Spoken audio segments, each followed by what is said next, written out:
Hello everyone, it's Old Guardian here. March of the Lich King reveal season is underway and theorycrafting season has started, so now is one of the best times in Hearthstone to build your own decks.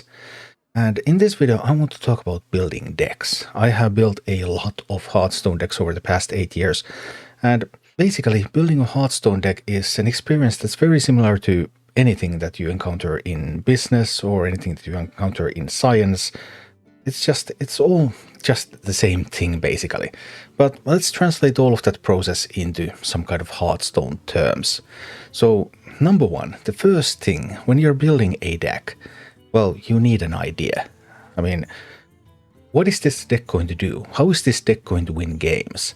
I mean, the deck can go face real fast, you can build like a face hunter deck, or like this deck here that I have for an example, that's an aggro demon hunter deck. So the idea of this deck, go face fast. Very low mana curve, very cheap cards, some refill so that you just don't run out of stuff and you just keep pushing. Or maybe your deck's idea is that you want to pull off some kind of lethal combo. Then the first thing to do is to come up with that lethal combo. Like maybe you have naval mines and you want to give that death rattle to many imps through Savjz phylactery, and maybe you want to have multiple copies of the Savjz phylactery so that you really can give that death rattle to many imps. And then you start building that deck from there. Hey, this is how I'm going to end the game. Okay, the rest comes from there. Or maybe you want to fill the board, buff stuff up, win just tokens. Maybe you want to fight for board control, and then you want to just have an endless stream of big bombs that will eventually crush the enemy. Whatever, but you have to have an idea. The first thing to do is decide, what is this deck going to do to actually win the game? And once you have settled on that idea, then what you want to do is you want to maximize the number of cards in your deck that support that idea, and minimize the amount of cards in your deck that don't support that idea. Like take an aggro druid deck for example. Aggro druid, lots of minions, lots of summons, things that summon multiple things, buffs, just endless stream of stuff, tokens, many buffs, very little anything else. Or Naga Priest, obviously, hey, how do I fit in as many Naga as possible into this Priest deck? And here we also come already a little bit into the testing part, like, for example, people are now using 1 copy of Nayak Hexen, 1 copy of School Teacher instead of 2 copies of School Teacher. Well, wouldn't I want to have 2 copies of School Teacher?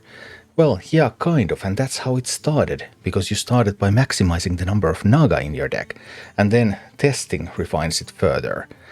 Or something like Beast Hunter. Well, yeah, Beast Hunter, big threats. Sylvanas, Huntsman, Hydralodon, Devourer, Crush, Ichman, Nathria. Just big threats and a very steady curve that allows you to stay alive, allows you to apply some pressure if the opponent is really slow, and get to the point where you can just drop these bombs one after another. Every card serves a purpose. And the next step in building your deck.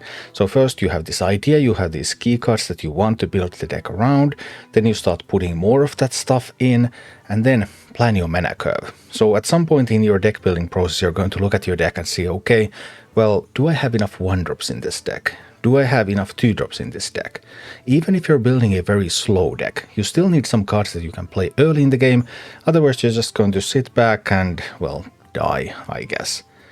And it's even more important if you're playing a fast deck, if you're playing an aggressive deck, let's say a deck like Imp Warlock, then look at the number of 1-drops here, Flame Imps, Librarians, Void Walkers, Wicked Shipments.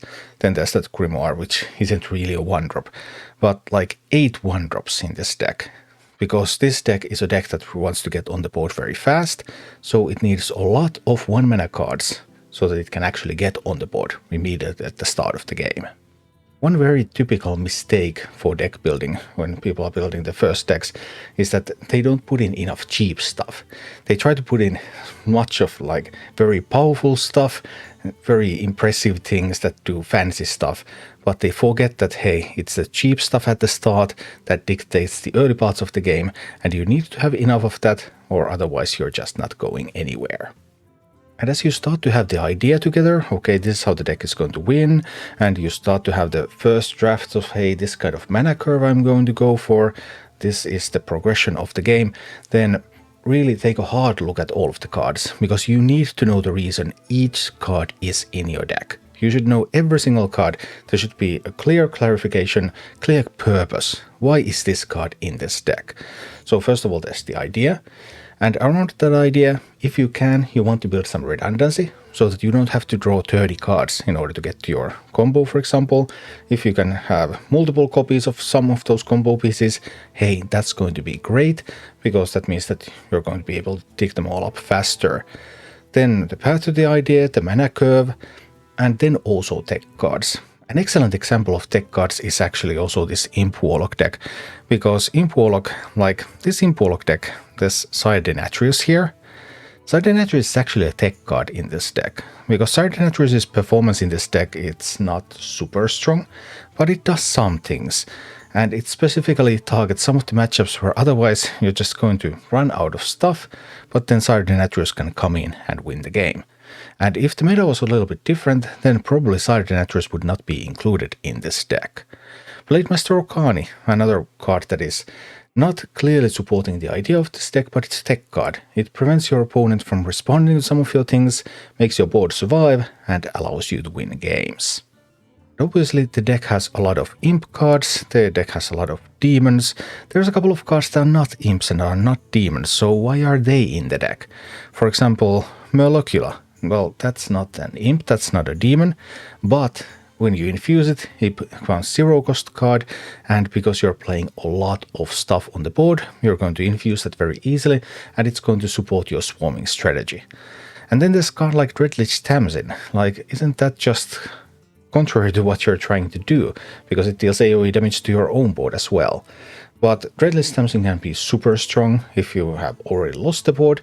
It can make you come back, and also it gives you a lot more imps, it gives you a lot more cards, so it gives you a refill when you're just running out, and all of those imps, they support the main idea of your deck, so there has to be a reason for every piece in your deck. And one of the most common mistakes as well that I see when people are building some of their first decks perhaps, is that they're doing a little bit too many things. They're trying to get a little bit of this and a little bit of that, be a little bit aggro and a little bit control and a bit mid-range, and maybe have a combo piece here, something like that.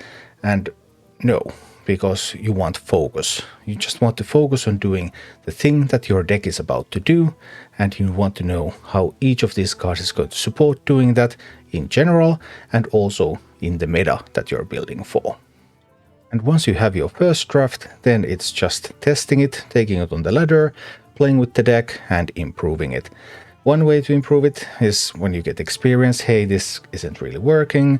I seem to need a little bit of this. I seem to need a little bit of that. Okay, that's fine and all. It's even better if you can get good sample sizes so that you can actually get statistics. HS Replay is a great source of statistics. Although in order to get statistics from there, you would actually have to have that deck played by multiple people. But if you're, for example, trying to fine-tune an existing deck, then that wealth of information, sample sizes that you just couldn't do on your own, are going to show you, okay, which cards are actually performing, which cards are not, and can help you guide improving the deck. It's all basically the same thing. This is like the fundamental process of building and improving. Sometimes it's called the PDCA, the Plan, Do, Check, Act. Sometimes it's called the OODA loop. It might be called the demake. It's all basically just a scientific method. You're planning out something, you're observing, you're making a plan, then you carry out that plan, then you test, you observe what are the results, and based on those results, then you adjust. It's pretty much all the same, and so by building some Hearthstone decks, you have actually learned skills that you need in business or pretty much any field.